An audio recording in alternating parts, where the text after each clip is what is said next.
on présente le temps par rapport à des événements qui ont marqué le temps. Les hommes, comme la naissance de Jésus, c'est un événement qui a marqué le temps. Par exemple, la chute de l'Empire romain, l'Empire impérial, a marqué un changement. Les découvertes du continent africain par les explorateurs a marqué le temps. Le temps dépend de la nation qui la raconte. Parce que pour les Américains, ils vont dire que l'époque moderne commence à partir de leur révolution. Les Français vont vous dire que l'époque moderne commence à partir de la Révolution française. Et ainsi de suite. Mais lorsque l'on va prendre la Bible pour connaître le temps et les époques, on va voir que, en commençant par Adam, Adam âgé de 130 ans engendra Seth. Comment on peut donc dire 130 ans? C'est qu'on considère depuis le jour de sa création, Genèse de Seth, jusqu'au jour où il va engendrer Seth. Moïse dit dans la Bible que Adam âgé de 130 ans engendra Seth. Et à son tour, Seth, âgé de 105 ans, engendra Enoch. Enoch, âgé de 70 ans, engendra Mahalalel. Lui, âgé de 65 ans, engendra Jéred. Jéred, âgé de 162 ans, engendra Enoch. Enoch, âgé de 65 ans, engendra Méthusélah. Méthusélah, âgé de 187 ans, engendra Lévèque. Lévèque, âgé de 182 ans, engendra Noé. Maintenant, Noé, âgé de 500 ans, engendra Sem, Cham et Japheth. Et ainsi de suite. Maintenant, la partie en vert, c'est qu'on va simplement suivre la lignée de Sem pour trouver là où notre bon Dieu Salomon a vécu. Déjà, en accumulant le temps tel que la Bible nous le présente, nous pouvons savoir effectivement à quelle année Abraham est né, mais ceci est une autre prédication que nous vous donnerons en temps opportun. Et on peut voir, chemin faisant, en additionnant le temps, nous pouvons savoir que Abraham est né 1000 à 1948 ans après Adam, si on compte le temps à partir d'Adam, mais si on remonte le temps à partir de Jésus, on dira que Abraham est né en 2052 avant Jésus. Si on prend cela pour mettre ça sur une ligne, c'est qu'on peut voir que Abraham, qui est né vers 2052, lui a eu ses enfants, et à une certaine époque, lorsque la famine a frappé les 12 fils de Jacob, parce qu'Abraham en a eu Jacob a son de 12, à un moment donné, il y avait des 12 qui ont conduit leur père Joseph. Joseph va en Égypte, et tout Israël va aller en Égypte, et c'est la période à laquelle un pharaon va monter sur le pouvoir et va leur donner la figure pendant les dernières années avant l'exode. C'est la période qui est mise en fer, c'est Israël vivant en Égypte sous l'esclavage de Pharaon. Après cette période en fer, il y a Israël toujours vivant dans la terre promise mais sans roi. Parce que lorsque Josué va les placer, ils vont vivre sous la conduite des prophètes et des juges. Et la dynastie des rois n'avait pas encore commencé en Israël. Ce n'est qu'à l'époque du prophète Samuel que Israël voudra ressembler aux autres nations qui l'entourent. Ils vont dire à Samuel, nous voulons un roi, nous voulons ressembler aux autres rois, qu'un roi domine sur nous. C'est là qu'ils vont se choisir Saül. Et cela va marquer l'histoire de la marche d'Israël, cela va marquer le temps. On va parler du début de la dynastie des rois en Israël. Parce que les rois n'existaient pas. C'était la simple famille d'Abraham, c'est encore la famille d'Abraham en Égypte, c'est la famille d'Abraham en esclavage, c'est lorsque Josué les installe, c'est toujours la famille d'Abraham, mais qui vit sans une quelconque hiérarchie, sans l'État au-dessus d'eux, sans payer des taxes, sans armée, sans quoi que ce soit. Maintenant, lorsqu'ils vont faire cette chose-là à l'époque du roi Samuel, William Branham va prêcher le roi rejeté. Lorsqu'il va prêcher cela, la dynastie des rois va commencer jusqu'à ce que Nebuchadnezzar, roi de Babylone, va mettre fin à la dynastie des rois. Pendant aussi cette dynastie des rois, sous Salomon, Israël était un seul empire, sous David, c'était un seul empire, sous Saül, c'était un seul empire, mais lorsque Salomon va vivre et qu'il va se méconforter, Israël va se diviser en deux royaumes. C'est toujours Israël, mais l'une partie va être divisée par les autres tribus, et une autre partie va être divisée par Juda. Mais ce qui va mettre fin à la dynastie des rois en Israël, c'est la venue de l'exil de Nebuchadnezzar, roi de Babylone, qui va emmener Israël en captivité. Il faut que vous connaissiez le tableau dans son entièreté.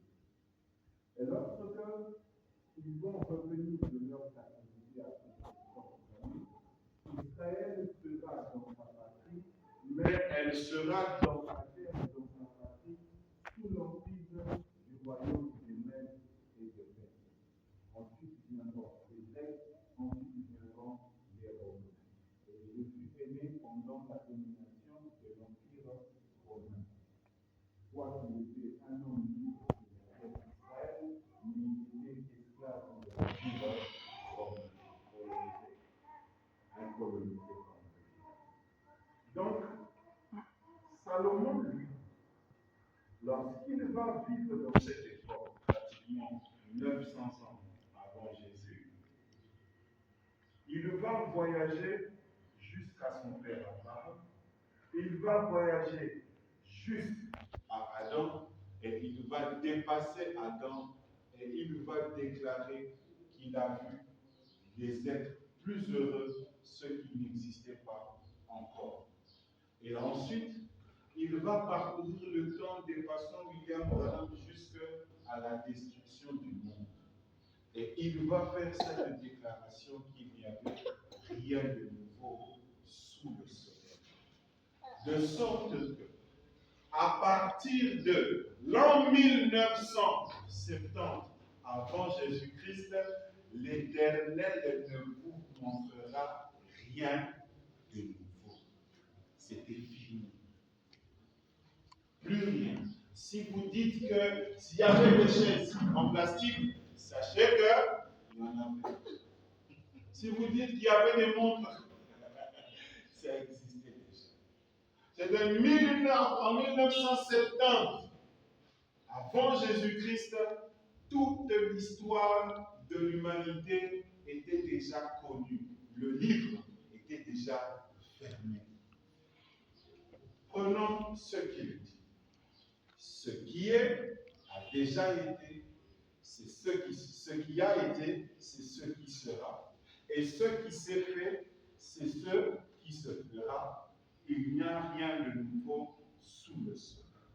C'est là qu'il a martelé. S'il y a une chose dont on dise, voici c'est nouveau, cette chose existait déjà dans les siècles qui nous ont précédés. Le problème, c'est que si tu dis c'est faux, ce n'est pas le roi Salomon qui ment, c'est ta connaissance qui est petite. Déjà, à partir de là, si tu dis que non, on a des baffles Bluetooth, c'est nouveau. Sache que le roi Salomon ne se trompe pas. C'est ta connaissance qui est tellement petite que tu t'achoppes quand on te dit que le baffle Bluetooth existait déjà sous le soleil. Maintenant, ce n'est pas à eux de changer ce qui est écrit dans la parole. C'est à toi de chercher à les appuyer. C'est à toi de chercher à rendre ce qu'ils ont dit vrai. Parce que la parole de Dieu ne souffre d'aucune interprétation particulière. C'est ça tout le problème qu'on a avec les prédicateurs. Tout ce qu'ils vont voir se faire avec Branham, ils vont penser que c'est nouveau. Oh, il a redonné la vie au petit poisson. Il a et vous pensez que c'est nouveau sous le soleil? C'est ça le problème. Oh, on a vu une vierge concevoir, c'est nouveau. Vous avez bien sûr que ce que nous avons vu dans le message, total à ce que nouveau, on ne trouvera pas d'autres qui sont nés comme nous. C'est tout ça le problème. Et quand on n'a pas voulu chercher à comprendre cela, on est tombé dans l'idolâtrie.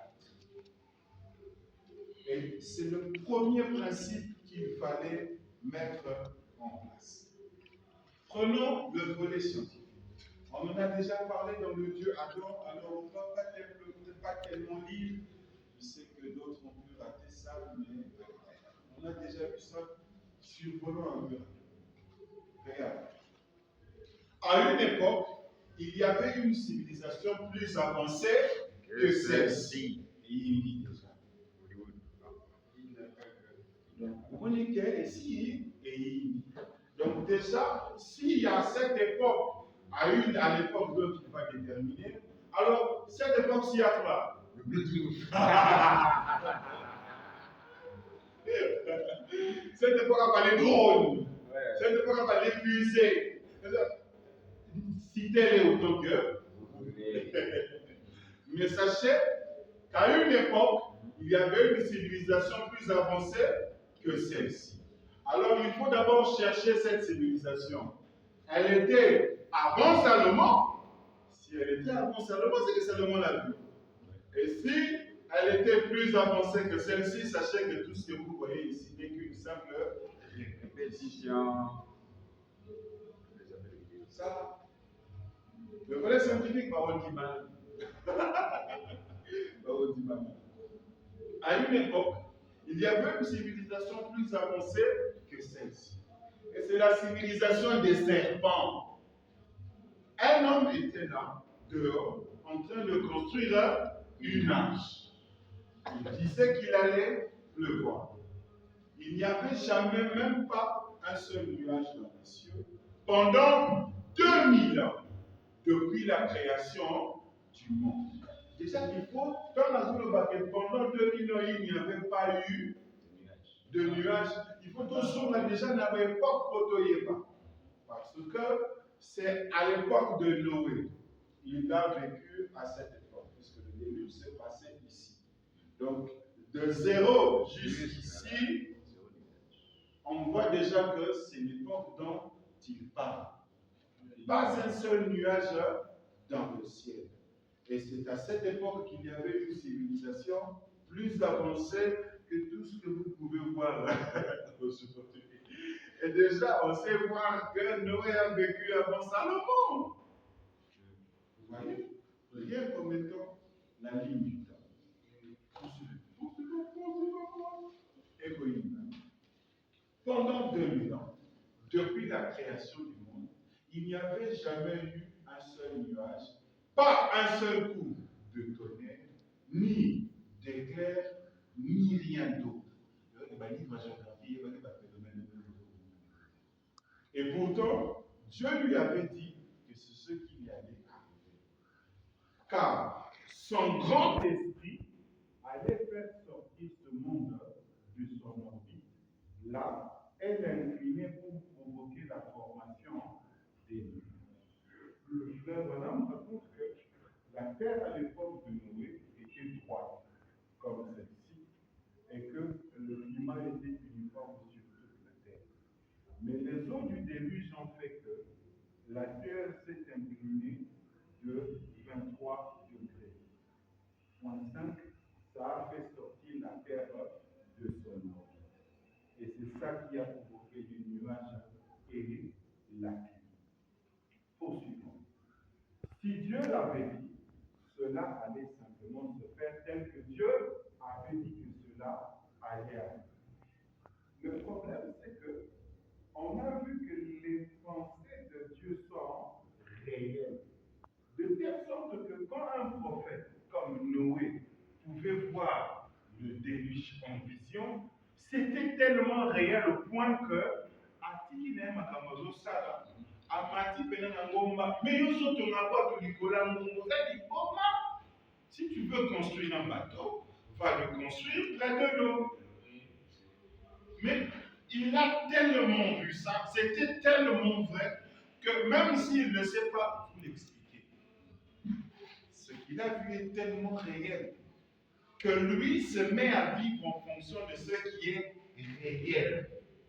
Mais tout le monde était en train de vivre en fonction de ce qui n'était pas réel.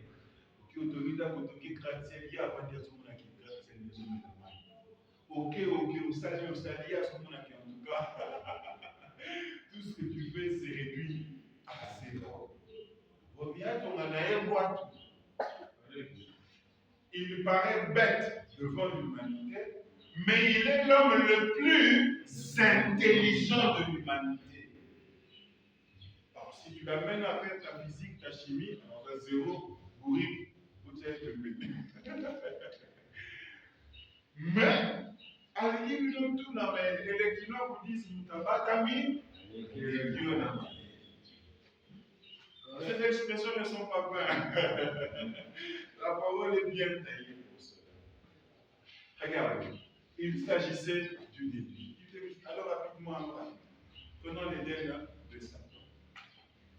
À l'époque de Noé, Lucifer, bien sûr, il a expliqué qu'il était impossible qu'il pleuve du ciel, car il n'y avait pas de pluie là-haut.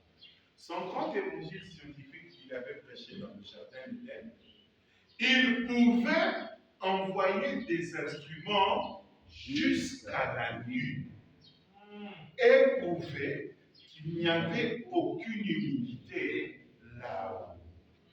À quelle époque? À l'époque de Noé. Le problème, c'est que si tu veux envoyer des instruments jusqu'à la Lune, il faut que tu aies une station spatiale. Il faut que tu aies une NASA. Il faut que tu fabriques une fusée. Si tu veux envoyer un instrument sur la Lune, tu dois connaître, maîtriser le fer, la chimie, la géographie, toutes les disciplines du monde qu'on appelle aujourd'hui la technologie de pointe. C'est-à-dire que si tu veux envoyer un instrument sur la Lune, et ça ici, il y a discuté.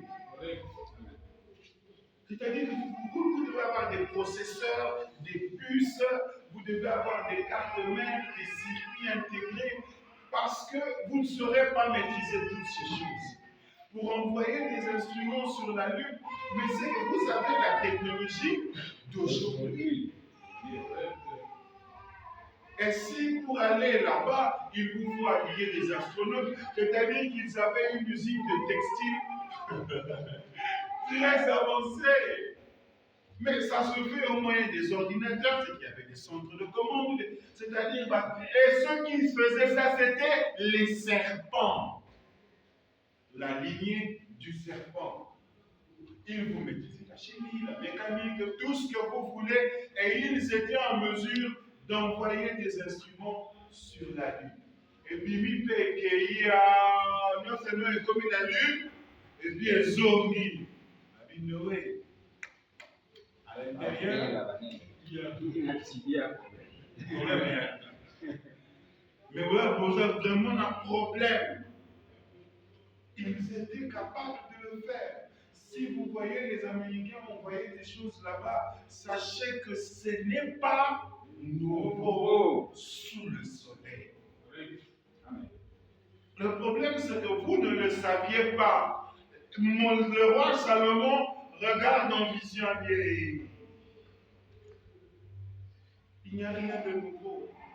En fait, le problème, c'est que quand William Branham vient aujourd'hui, il ne vient pas pour contredire, il vient simplement pour dire, oh, mes compagnons les prophètes, parce qu'il les appelle ses compagnons les prophètes. on parlait de la part de Dieu. Et parce qu'ils ont parlé de la part de Dieu, le même esprit qui les faisait parler, c'est le même esprit qui vient interpréter. De telle sorte que c'est à vous de grandir. Il faut qu'on dise ça, Boigna. Sinon, vous allez vous achoper à n'importe quoi. On va voir une lumière de concevoir, c'est nouveau sous le soleil. C'est nouveau sous le soleil. On va voir la seconde venue, c'est qui vient. Tout est lié à ça. Parce que les gens pensent que l'enlèvement va se produire, nous allons partir. Donc c'est un événement qui va se passer sous le soleil. Alors si c'est un événement qui se passera sous le soleil, remontez le temps et regardez si avant il n'y avait pas eu ça. Et s'il y avait eu ça avant, sachez que le Seigneur ne fait que ramener ce qui est passé. On se bat parce que Maël était là. Yeah. Oui, c'est vraiment mon aîné. Regarde, il y a encore beaucoup de choses. Le grand réveil éliminant de l'effusion du Saint-Esprit. On a vu ça, mais lisons ce qui n'était pas là. Enoch avait prêché beaucoup d'autres, mais Noé avait un message étrange.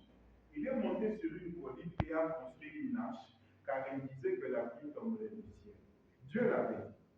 Et qui pouvait croire une telle chose, car la pluie tomberait des cieux, alors qu'il n'y avait jamais eu de pluie dans les cieux. Mais si Dieu avait dit que la pluie tomberait des cieux, alors Dieu pouvait faire tomber la pluie des cieux. Vous voyez, il pouvait faire que sa parole s'accomplisse. Noé travaillait avec acharnement à la construction de l'arche. Les gens se moquaient de lui. Il ne construisait pas simplement comme de manière désintéressée.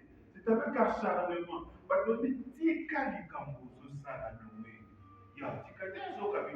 qu'il a vu une chose qui est réelle.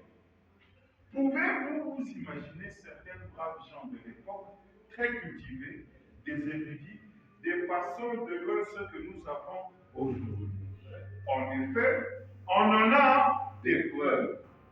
À l'époque, ils ont fait, autrement dit, ils avaient le fluide pour embaumer, qui a fait des momies. Ça, momies, et ça, la pyramide au monde en Égypte, il y a pas pharaon, il n'y a rien dit. Mais ça, la pyramide Mongo, oh, et ça, à l'époque, il n'y a pas pharaon dit.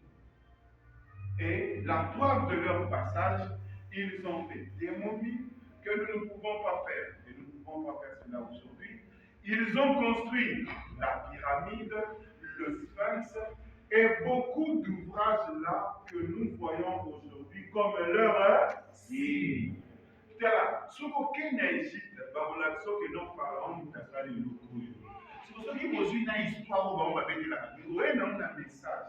Alors on vous dit non, ce sont des vestiges de la civilisation d'avant le déluge.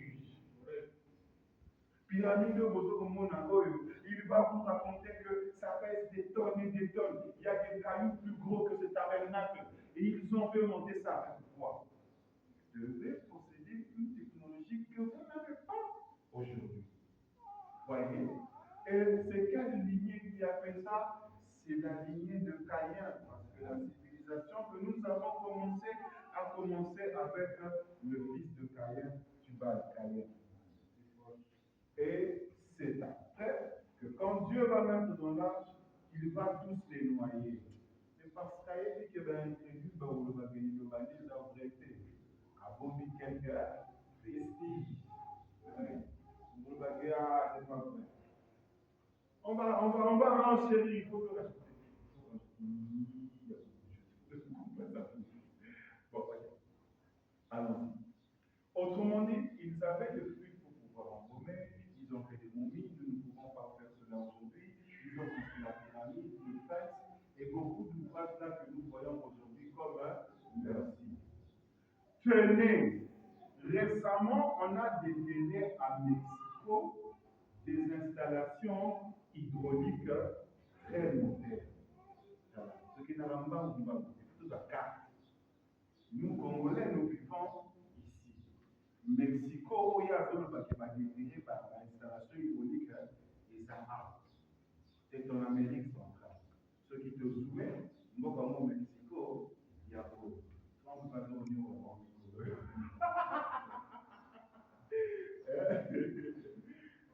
il est dit récemment, totalement.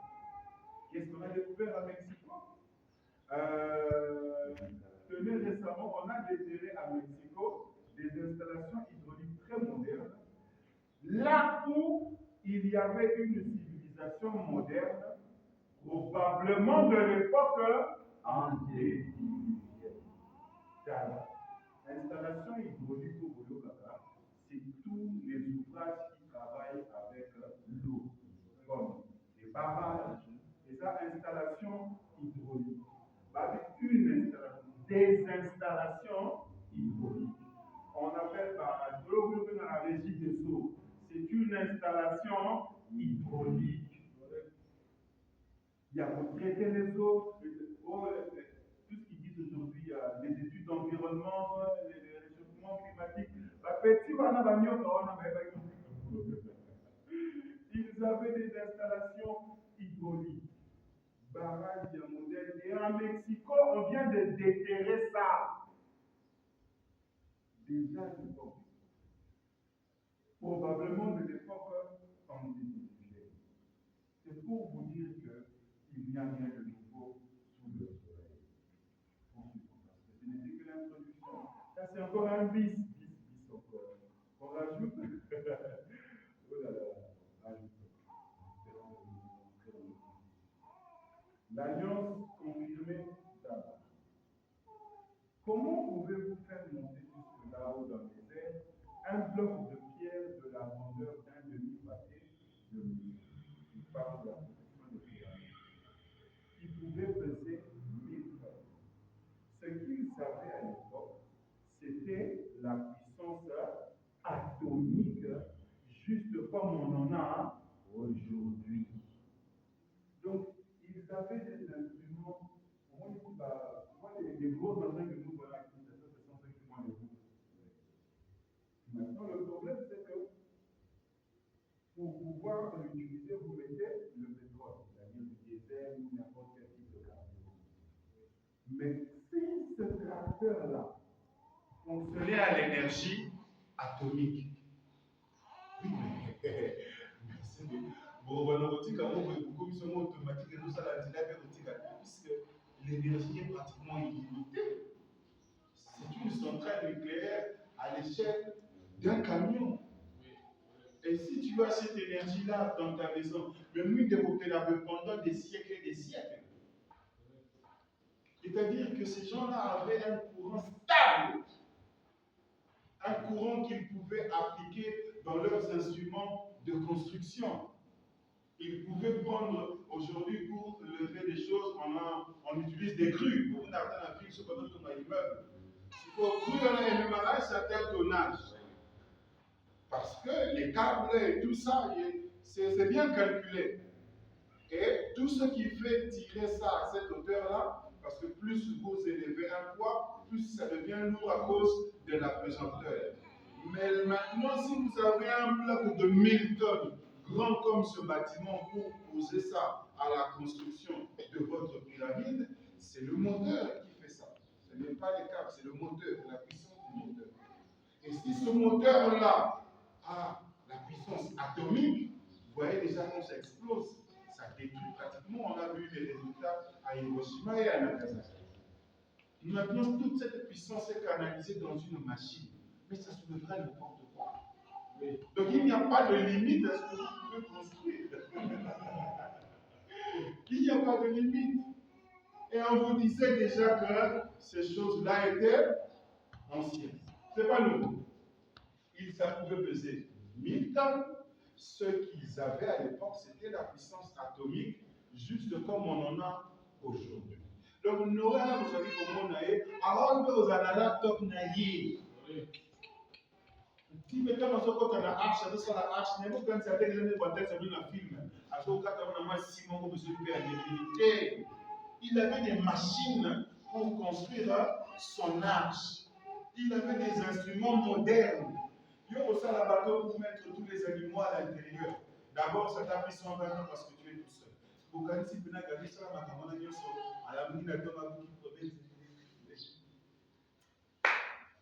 Son époque, c'est ça son époque. Quand il y a rien de nouveau, c'était ça son époque. Alors, il peut dire que l'équipe de la CNN et l'équipe de la Top Congo, Talam Pakao et Umutu, ça bien été. Tu es dans les réseaux sociaux, même que vous êtes caillé. Et puis, tu es un TikTok. Tu es un TikTok, et puis le gouvernement peut suivre au sérieux. Et suivre, bon, ça va. Donc, maintenant, nous, pour le dossier, parce qu'il y a toujours une branche des services secrets.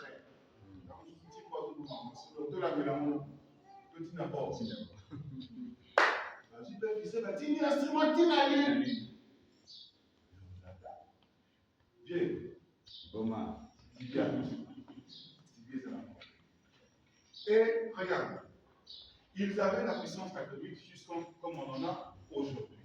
Et ils ont construit cela. C'est avec ça qu'ils ont déplacé la Terre et son orbite. Donc il y avait une telle puissance que quand ces choses-là ont explosé, en effet, ils l'ont fait basculer en l'éloignant du soleil, et cela a causé des pluies, la destruction de la terre par l'eau. Celle-ci avait, cette fois-ci, avec la même puissance atomique, ils vont la faire basculer une fois de plus, la rapprochant du soleil, et cela la mettra en feu. C'est parfait au possible. En d'autres termes, ainsi dit le Seigneur.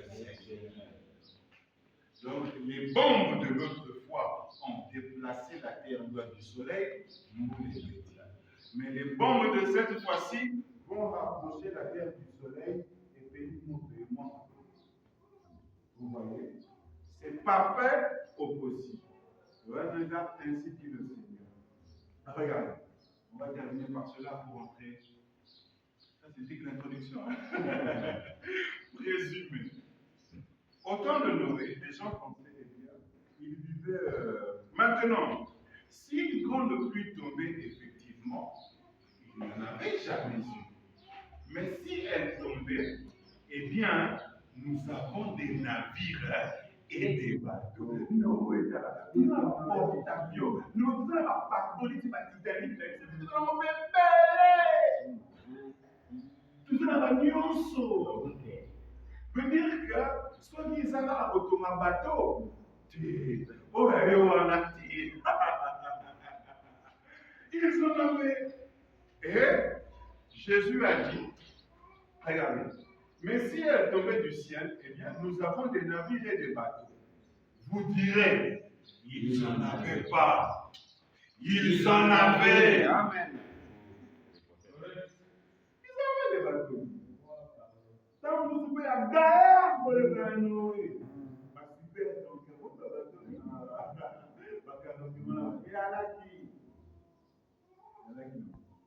Jésus a dit, ce qui arrivera du temps de Noé, les mêmes gens, aujourd'hui, on a déterré des villes et tout qui avait sombré, équipé de tout l'État. Mon côté, Manhattan, New York, Los Angeles, et là, tout, avec tout. Ils ont déterré des villes et tout qui avait sombré, équipé de toutes les installations hydrauliques modernes. C'était juste ici, à Mexico, il y a quelques années et tout. Certainement, il n'y a rien de nouveau sous le soleil. Ah ouais, tu peux s'y apprendre. Ça chauffait, le problème le plus difficile va être sur le plan religieux. Parce que là, votre maison est idolâtrie. Et c'est ça qui va faire mal. Bon, quand Moïse est la divinité cliché, moi, quand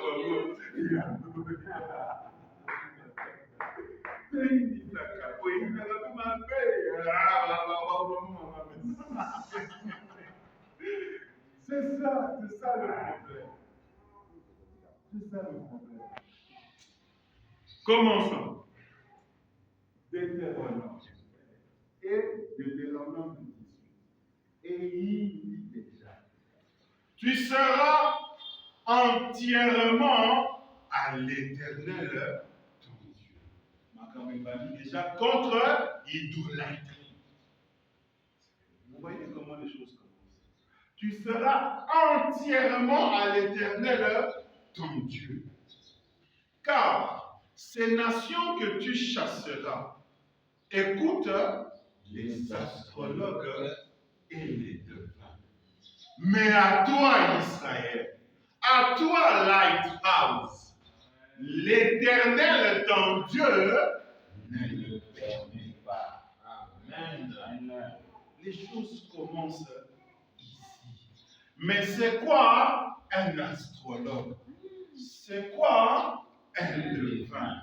Et pourquoi est-ce que je ne dois pas les écouter? Ah oui, mais parce que si tu les écoutes, tu ne seras pas entièrement à moi. L'Éternel, ton Dieu. Et cherchons la définition d'un astrologue. Parce que, et il faut savoir une chose. C'est Moïse qui est en train de parler. Donc les astrologues existaient déjà à l'époque de Moïse. Les devins existaient déjà à l'époque de Moïse. Pour preuve, quand lui va aller avec la puissance de l'Éternel pour jeter le bâton devant Pharaon, et comme il y aura un petit joueur rouge, il se peut tout dans ma titi, la misseur. Comme il peut nous. Cela soulève beaucoup de questions. Est-ce que Lucifer est créateur? Comment est-ce que jamais ces gens-là pouvaient avoir la puissance de transformer le bâton en serpent? Moi, vous écoutez les contes africains, chasseur de Tibao, c'est la Kuna, ce que na na zamba bozuko tukanyama zuki ya moni na mate a commission nyama pa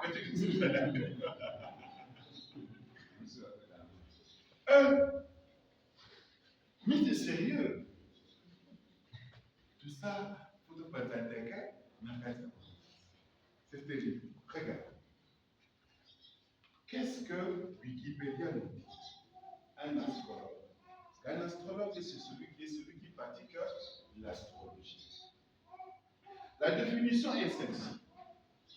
L'astrologie est un ensemble de croyances, de pratiques fondées sur l'interprétation symbolique des corps supposés entre les configurations célestes, la position et le mouvement des planètes. En fait, l'astrologie te dit, quand tu vois cette étoile et cette étoile, ensemble comme ça signifie que toi, tel que tu es là, tu vas passer un mauvais mois de janvier. C'est ça que les gens, ce qu'on appelle les gens vont consulter l'horoscope.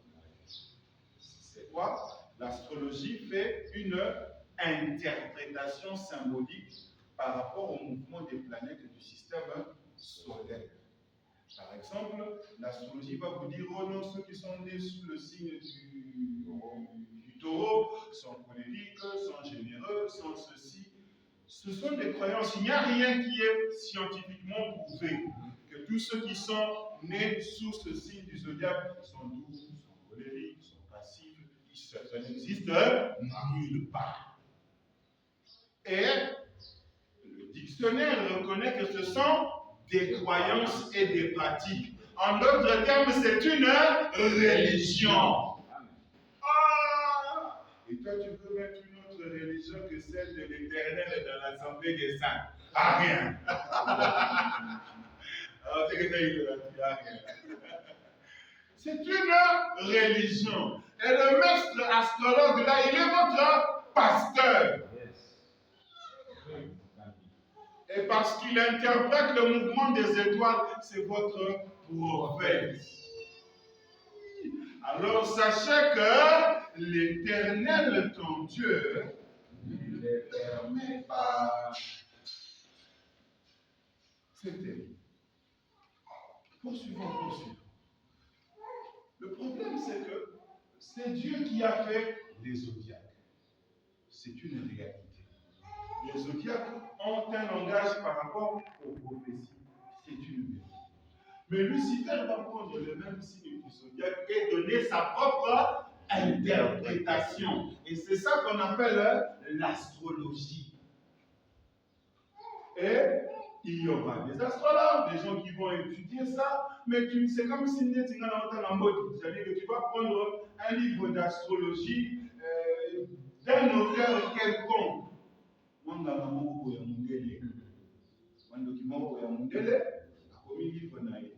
et tu viens à l'église, je veux savoir mon date de naissance pour que je sache, toi tu es sous quel signe tu es lié. Sous quel signe? Oh, toi tu es gros, toi tu es sagittaire, toi tu es poisson, toi. Et puis comment tu peux passer la bus au festival? C'est que si la bus ou yo besi au ana, oh bah le mec est au vierge à la bouée. C'est un seul vous avez là. Qu'est-ce que tu as fait? Tu as consulté un astrologue. Et ça, l'Éternel de ton Dieu ne le permet pas. Tu as consulté. Alors que tout ce qu'on vous dit dans la parole, vous devez naître de nouveau. Vous allez aller dans la balance. Vierge, Sagittaire, vous béni, Boutika, Makamouana pas Lucifer, vous avez un mot dit. Il ne faut pas chercher à être extra, on est naturel. Le don, c'est dites simplement ce que dit le prophète. Et on va avancer. Mais tu vas lire une théorie d'un astrologue, d'un médium quelque part, à la Commission européenne. Il y a un travail.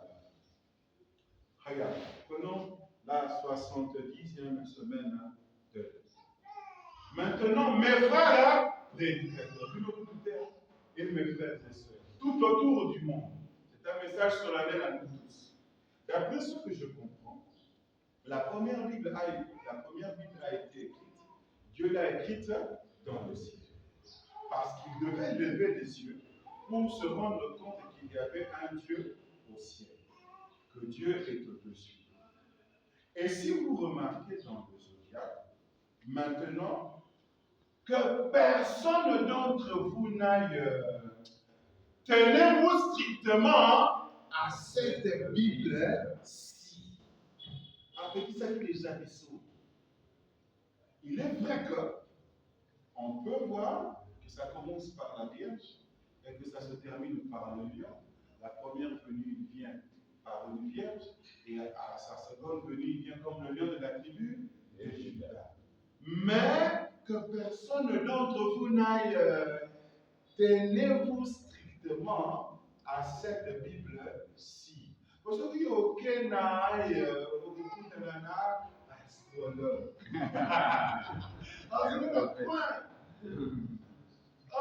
Point. Mais le zodiaque, ce qu'il y a en premier dans le zodiaque, d'après ce que je comprends, c'est la Vierge, et en dernier dans le zodiaque, c'est le lion. C'est la première venue de Christ à travers la Vierge, et sa seconde venue, c'est le lion de la tribu de Juda. Vous voyez, et puis il y a l'âge du concert et tous les autres aussi dans le zodiaque. C'est-à-dire que quand moi je parle du zodiaque, à la limite, vous présentez un mot sous la forme de la première venue par la Vierge et de sa seconde venue quand il est le lion de la tribu de Juda. Et il y a aussi les autres âges comme le Laodicée qui est identifié par l'âge du cancer. Mais ne viens pas me dire parce que je suis né sous ce signe ou sous ce signe-là, au fond, on est là, il y a astrologie, on a et ça, l'Éternel est ton Dieu. Ne le permet pas. Regarde. Mais bon, si tu ne me le permets pas, alors on va voir ce que sont aussi les devins. Parce qu'il s'est plaint d'une chose, de ne pas écouter les astrologues et de ne pas écouter les devins. Quand on va prendre encore Wikipédia pour savoir c'est quoi un devin. Un devin, c'est celui qui pratique la divination. Or, la divination est la pratique occulte et métaphysique. Et ça va briller. Visant à découvrir ce qui est inconnu, l'avenir, le caché, le passé, les trésors, les maladies invisibles, les secrets, les mystères, et cela par des moyens non rationnels. Donc, ça, on va la superstition. Une religion. Mais, tu veux connaître quel mystère? De comment le monde a commencé? Il y a un prophète pour ça. Et Moïse est celui qui vous a parlé de la création de la Genèse à l'Apocalypse. Tu veux connaître les malheurs? L'Éternel te dit, prie simplement, priez pour vos ennemis. Le problème, c'est que nous n'appartenons pas à cette civilisation-là. Les maladies cachées, tu veux connaître l'avenir. Parce que c'est ça le problème des rois. Lorsqu'ils vont chez les devins, à l'IBC, Félix en étant dans la destination de 23, il va aller chez Bananganaye. Bon, il va se donner avant de quitter, il va aller commencer à manger pour tout le monde, va se la poser comme ça, ça c'est mal, comme mal. C'est de la divination. Et ils vont avoir plusieurs instruments. Le problème, c'est que Lucifer, chez les Européens, en métaux comme ils ont des types propres. Ah oui. Moi, ils connaissent des problèmes, c'est au quotidien qu'on a raté. Et là, je connais la cabinet, mais ça, mais c'est ce que tu pas si. Il y a quand on dit, nous, moi, des côtés, vous devez aller. Et là, il y a qui nous dit, il y a qui nous dit, il y a le gars qui nous dit, c'est ça la divination. On va vous mettre des signes du zodiaque, des gens qui comprennent mieux les choses. C'est la même chose que moi, comment c'est la même chose que c'est la même chose, c'est le même esprit. Simplement, l'Africain n'est pas technologiquement développé. Mais cette divination-là, ça fonctionnait chez nous et chez les Blancs. C'est la démonologie. Vous connaissez que Félix, il a moins de fétiches que Trump. Ah, Nango! Il ne faut pas penser que Macron a ils font partie de la Rose. Quand on vous peint ça au début comme ça, quand vous êtes des nouveaux adeptes, vous pensez que c'est la science, c'est la connaissance.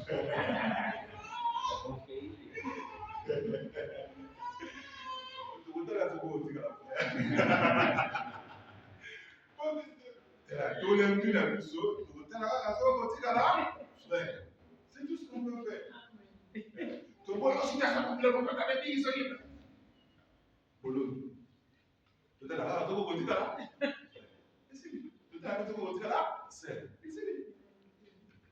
Sinon, on va se battre pour rien. Regardez.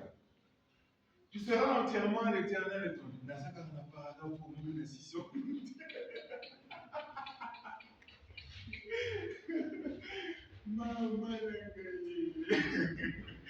Bon, alors, tu seras entièrement à l'Éternel et ton Dieu. Car les nations que tu chasseras écoutent les astrologues et les devins.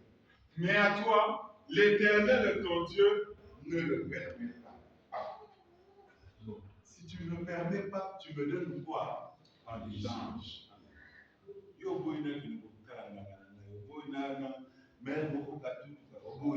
en échange que tu me donnes quoi? L'Éternel, ton Dieu, te suscitera du milieu de toi, d'entre tes frères, un prophète, vous l'écouterez. Ce n'est pas un Dieu qui vous arrache et qui vous laisse vide. Non. C'est un Dieu qui, quand il vient taper, non. Il vient taper, mais il va aussi penser la plaie. Il t'a envoyé l'épreuve, mais il va aussi te donner la délivrance de l'épreuve. Ça, ce n'est pas un Dieu qui frappe comme un méchant, non. Parce que tu auras besoin de connaître ce qui est caché. Parce que tu auras besoin de connaître l'avenir. Parce que tu voudras savoir pourquoi est-ce que tu es malade. Qu'est-ce que tu as fait? Tu as brisé la parole parce que tu voudras connaître ces choses-là. Oui, je sais que c'est un besoin, car vivre sur la terre est difficile. Mais pour répondre à cela, l'Éternel, ton Dieu, te suscitera du milieu de toi, d'entre tes frères, un prophète, vous l'écouterez. Ce prophète-là fera quoi? Il répondra ainsi à la demande que tu fis à l'Éternel, ton Dieu, à Horeb. Et il dit, le jour de l'assemblée, quand tu disais que je n'entende plus la voix de l'Éternel, mon Dieu, et que je ne vois plus ce grand feu, afin de ne pas mourir. Il s'est passé une chose à Horeb. Prenons notre carte. Il faut que ça la carte pour en l'air. Nous vivons ici au Congo. Horeb se trouve dans le territoire de l'Égypte aujourd'hui. Principalement, quand on prend la carte de l'Égypte, c'est sur la péninsule du Sinaï. Et Horeb se trouve ici. Lorsqu'on prend la carte de cet endroit, le mont Sinaï, c'est ici. Sinaï est aussi appelé Horeb. Donc, l'Éternel Dieu a marqué l'histoire. Parce que souvenez-vous, lorsqu'on va encore parler de Malachie 4, on va dire, souvenez-vous de la loi de mon prophète Moïse, à qui j'ai prescrit en Horeb des prescriptions et des ordonnances. Donc il y a un point qui a été posé, c'est un jalon, au point que l'Éternel Dieu vous dit, Magamona Rosala, Dozuma Naoreb. Donc on va dire la tête. Je n'ai aucune autre image à vous donner. Dozuma Naoreb. Donc, sinon, la bamba. Et nous ne voulons plus nous battre. Regardez. Il répondit, il répondra ainsi à la demande que tu fais à l'Éternel ton Dieu à Horeb. Le jour de l'assemblée, quand tu disais que je n'entende plus la voix de l'Éternel mon Dieu et que je ne vois plus ce grand feu afin de ne pas mourir. L'Éternel me dit, ce qu'ils ont dit est bien. Je leur susciterai du milieu de leurs frères un prophète comme toi. Et il dit, on ne va pas vous donner un prophète comme Jérémie, comme je ne sais, comme Amos. Non. Le prophète que l'on va vous donner, afin que vous n'alliez pas consulter les astrologues et les devins, ce prophète-là sera comme un Moïse. Mais Moïse est comment?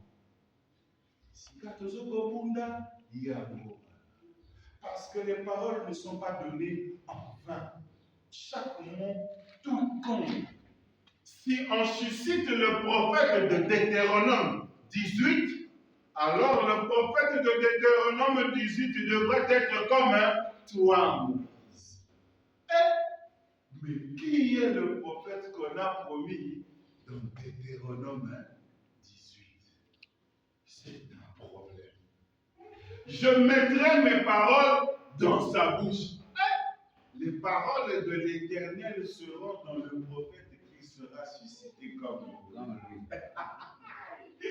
Il leur dira tout ce que je lui commanderai. Donc c'est le prophète de mon amour donc il ne fera suivre que les prescriptions que l'Éternel lui a ordonnées. Et si quelqu'un n'écoute pas mes paroles, ce n'est pas les paroles de ce prophète. Ce sont les paroles de l'Éternel. Et si quelqu'un n'écoute pas mes paroles, qu'il dira en mon nom, c'est moi qui lui en demanderai des comptes. Maintenant, nous commençons Moïse et la divinité expliquée. C'est ce qui est terrible. Qu'allons-nous voir? On va d'abord commencer par la généalogie du prophète Moïse. Ensuite, les temps et les époques. Ensuite, nous allons voir les commentaires du prophète sur Deutéronome 18. Et ensuite, on va prendre les Écritures et leurs interprétations. On va voir comment est-ce que le Père envoie, quelle était la doctrine des anciens qui nous ont prêché et leurs limites. Et nous allons parler de la problématique de ce sujet. Pourquoi est-ce que tu veux parler de Moïse et la divinité expliquée?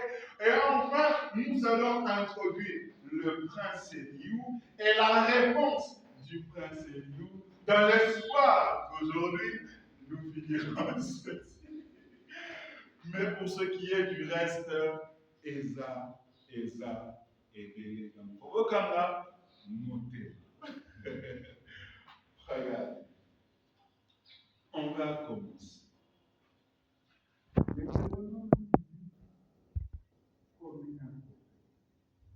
Et ce prophète-là devra être comme nous. Deutéronome 18 nous fait référence à Horeb.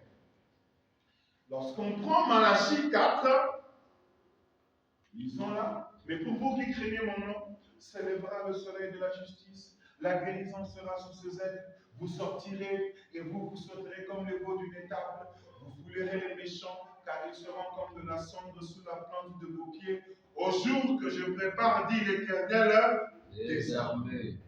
Souvenez-vous de la loi de Moïse, mon serviteur, auquel j'ai prescrit en nos règles pour tout Israël des préceptes et des ordonnances. Voici, je vous enverrai Élie.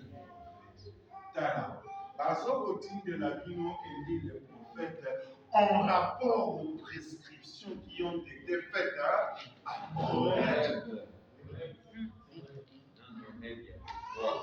Il a fait quoi? Il a fait quoi en Horeb? Je susciterai du milieu d'entre tes frères. Regardez ce qu'il y avait à Horeb. C'était Deutéronome 18.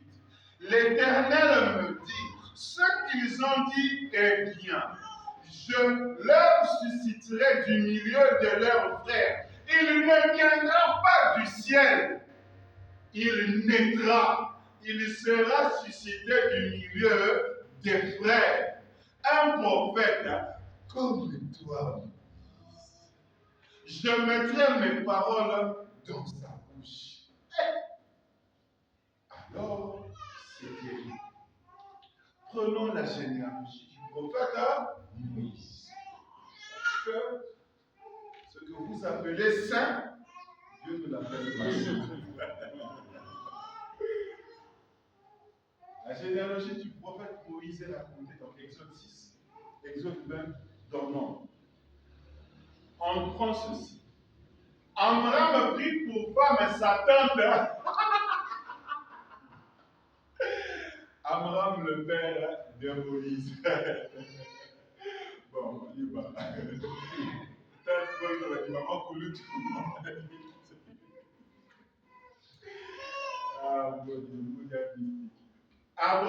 Amram prit pour femme Jochebed, sa tante, et enfanta Aaron et Moïse. Les années de la vie d'Amram furent de 137 ans. Et le nom de la femme d'Amram était Jochebed, fille de Lévi, laquelle naquit à Lévi en Égypte. Elle enfanta à Amram, Aaron, Moïse et Marie, leur sœur.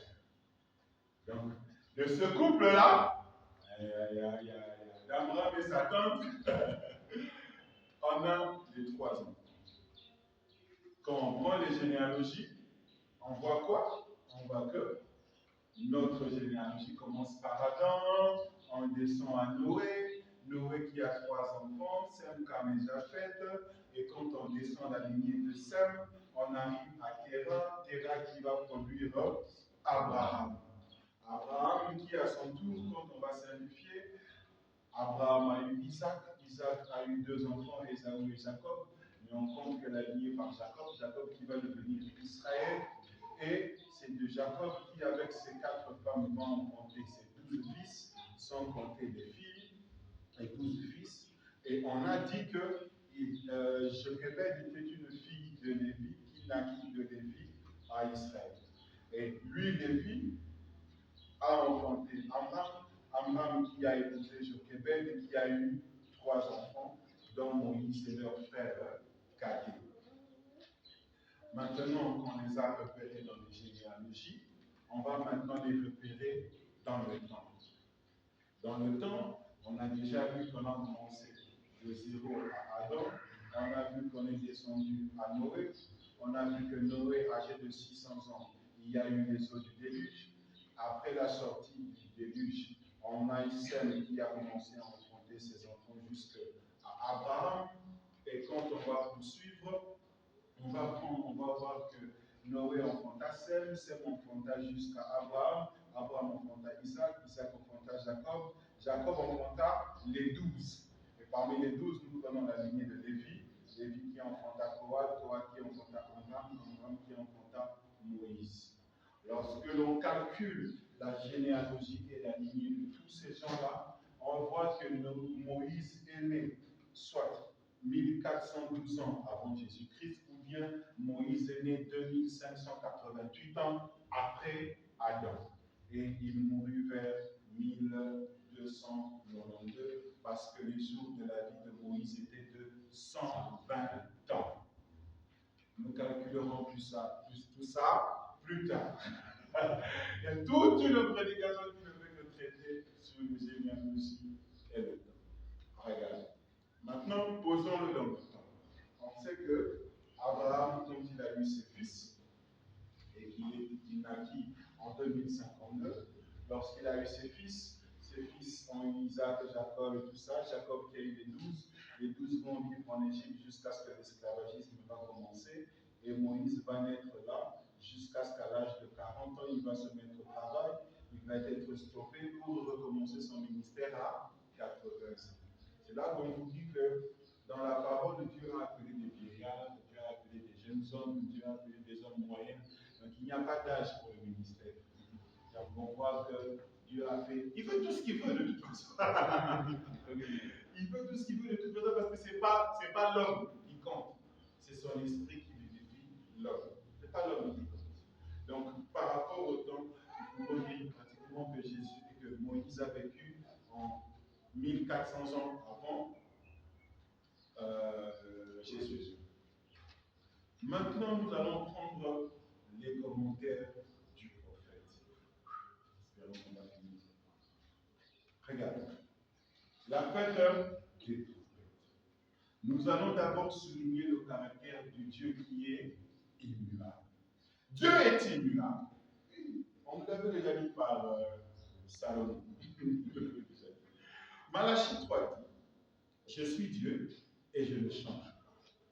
La première manière de faire de Dieu demeure la première manière de faire de Dieu pour toujours. Donc, ce que vous pas la méthode, c'est dans notre foufou. Si pour faire le foufou, Dieu avait pris 200 grammes de foufou, il avait pris l'eau à 100 degrés. Il les a mélangés, il a tourné pendant 5 minutes. C'est-à-dire que s'il a donné au premier homme le foufou préparé comme ça, que vous veniez 10 milliards d'années après, je dis Seigneur, donne-moi le foufou. Si c'est lui le Seigneur qui l'a préparé, il nous prendra encore 200 grammes. Oui. Il va prendre l'eau à 200 degrés. Il va tourner pendant 5 minutes. Parce qu'il ne sait pas changer. Il ne sait pas s'améliorer. Et s'il avait estimé que c'était cuit en 5 minutes, le foufou que tu demanderas sera toujours cuit d'éternité en éternité en 5 minutes. C'est ça qu'on appelle Dieu immuable. Sa première manière de faire de Dieu demeure la manière de faire de Dieu pour toujours. Donc, quand on va voir l'Éternel Dieu faire des choses avec Moïse, ça sera sa manière de faire les choses pour Toujours. Amen. Bien. C'est-à-dire qu'il n'y aura pas une autre forme. Vous méconnaissez le passé, c'est la raison pour laquelle vous commettez des erreurs aujourd'hui. Même les hommes de science vont vous dire, ignorer le passé signifie répéter les mêmes erreurs qui ont été commises. Et c'est ça qu'il ne faut pas faire. Si vous pensez que l'évangile, c'est Dieu va vous bénir, effectivement, il va vous bénir. Et quand tu vas finir par te marier, ça c'est un fait. Tu vas finir par avoir la maison, acheter la voiture et tout ça, construire, avoir 2 ou 3 immeubles. C'est un fait. C'est-à-dire qu'on n'a pas à se battre pour ça. Ça n'a pas à se battre. L'évangile n'est pas venu pour ça. Ça nous donne ça aussi. Mais c'est un fait. Vos enfants grandiront, ils vont grandir. Anaya va grandir. C'est un fait. Mike, les enfants vont grandir. Que tu sois vivant ou pas, ils vont grandir. Qu'ils aient bien mangé aujourd'hui, mal mangé demain, ils vont grandir. Mes enfants vont grandir, je sais vivre ou pas, ils vont grandir. C'est-à-dire qu'il n'y a pas. Nous sommes tous des serviteurs d'un plan. Et si Dieu estime que dans les années qui doivent suivre, moi je vais mourir, et son plan, lui, va continuer. C'est moi qui me sera plus utile à son plan. Et ça va continuer. Mais c'est pareil avec les assemblées, c'est pareil avec d'autres choses. Nous sommes que des instruments qui sont utilisés périodiquement selon un grand plan. Et dans tout ce que nous faisons, il y a quelqu'un qui a décidé que les choses se feraient d'une certaine manière. S'il a voulu que le message soit prêché par les Éphésiens 4, alors amenez les moyens mécaniques que vous avez, les bancs, ou je ne sais quoi. Ça ne marchera pas à amener son église à la perfection. Il vous faudra les Éphésiens. La preuve, aujourd'hui, ça nous attend. On va vous donner le temps. Mais le modèle des églises, depuis que les prédicateurs tombent, il y a toujours des églises. Parce que c'est le modèle de Dieu. Aussi longtemps que vous, si le Seigneur veut qu'un homme s'accouche avec une femme pour avoir un enfant, cette méthode-là ne changera jamais. Amener une machine, ça ne fonctionnera pas. Faites tout ce que vous voulez. Oh, moi je suis devenu les transgenres, c'est des hommes qui se transforment en femmes et des femmes qui se. Et pour fonctionner dans votre type, vous devez adopter. Parce qu'il n'y a rien que Dieu ait fait pour que Yo dans la matière. Au contraire, on va te dire chasse la nature. C'est-à-dire que les hommes se pensent plus intelligents que Dieu. Non. Et le Dieu qui a déjà donné sa parole, il a déjà calculé que Bokumata, Okita et le Mokrisa. Donc, sans moi, rien ne se fera. Et quand Bolivien Branham commence, il commence avec le Dieu immuable. Et dans Malachie 3, il est dit, je suis Dieu, je ne change pas. La première manière de faire de Dieu demeure la manière de faire de Dieu pour toujours. Dieu avait décidé qu'il sauverait l'homme par le sang d'un innocent dans le jardin d'Éden. Et depuis, il n'a jamais changé cela. Il ne peut pas changer cela. Nous avons essayé par l'instruction, par les bâtiments, par les systèmes, par les dénominations, par les éthiques et tout le reste. Et tout cela a failli. Mais les hommes sur terre ne connaisseront pas de ça. Et ça n'amène pas les gens au salut. Mais il n'y a qu'un seul lieu où Dieu rencontre l'homme, c'est sous le sang versé de l'innocent. Seulement le sang, c'était sa première décision. Vous voyez? Nous pouvons prendre une décision et l'année prochaine, nous pouvons avoir une meilleure pensée. L'an prochain, nous avons une meilleure idée là-dessus. Dieu, lui, ne le peut pas. Il est infini. Sa première décision est parfaite. Rien ne peut bouger cela. Moi, je peux augmenter mes connaissances. William Branham allait de connaissance en connaissance, de gloire en gloire. Il me dit que le prophète. Et pourtant, son regard m'a connu, il m'a dit non, ici, il pensait comme cela. Et après, il a changé ici. Et.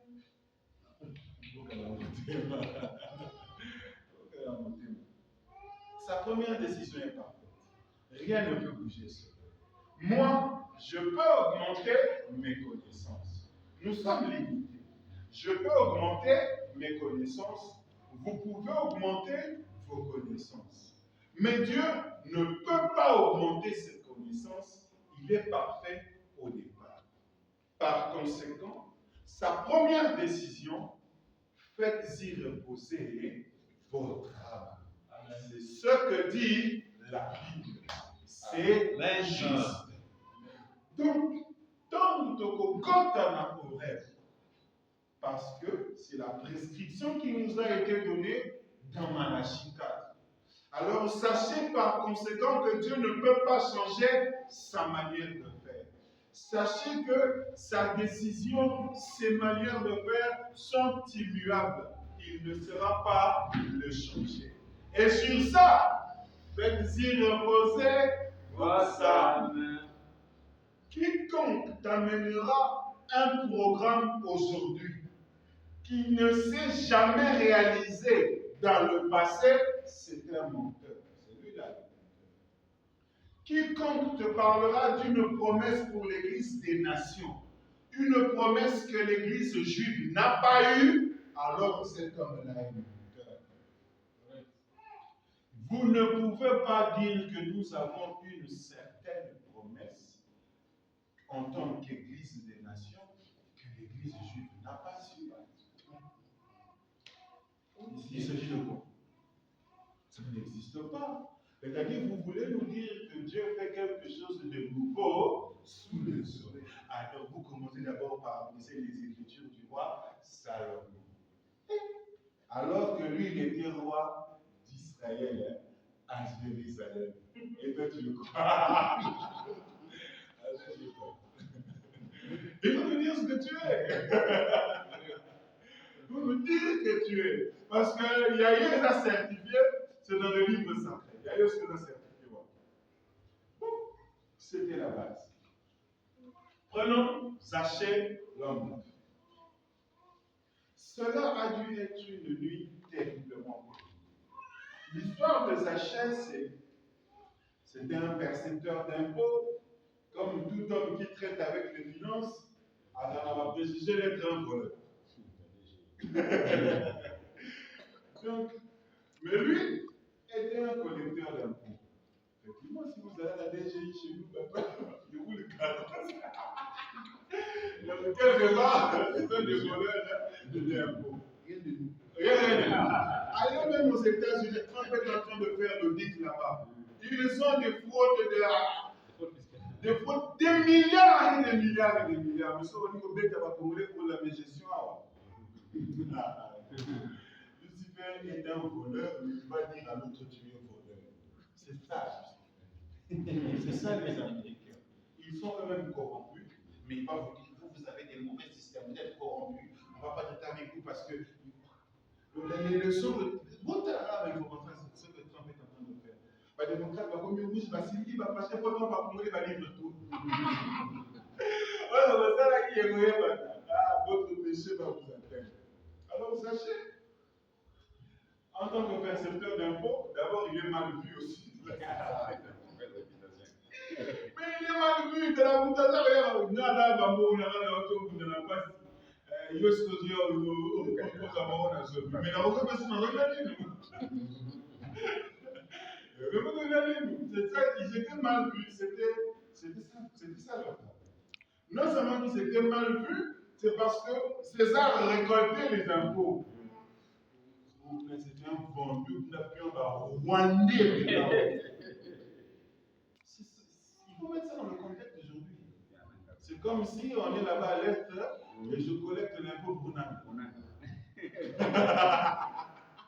Le côté Gauca, c'est le côté. Bon, en tout cas, ça, c'est pas tolérable. Et c'est percepteur d'impôts. Alors, mais comme Dieu a sa manière de faire, il l'avait choisi dans son plan du salut, c'était un fils d'Abraham. On a la souveraineté. C'est ça, là. Et ça.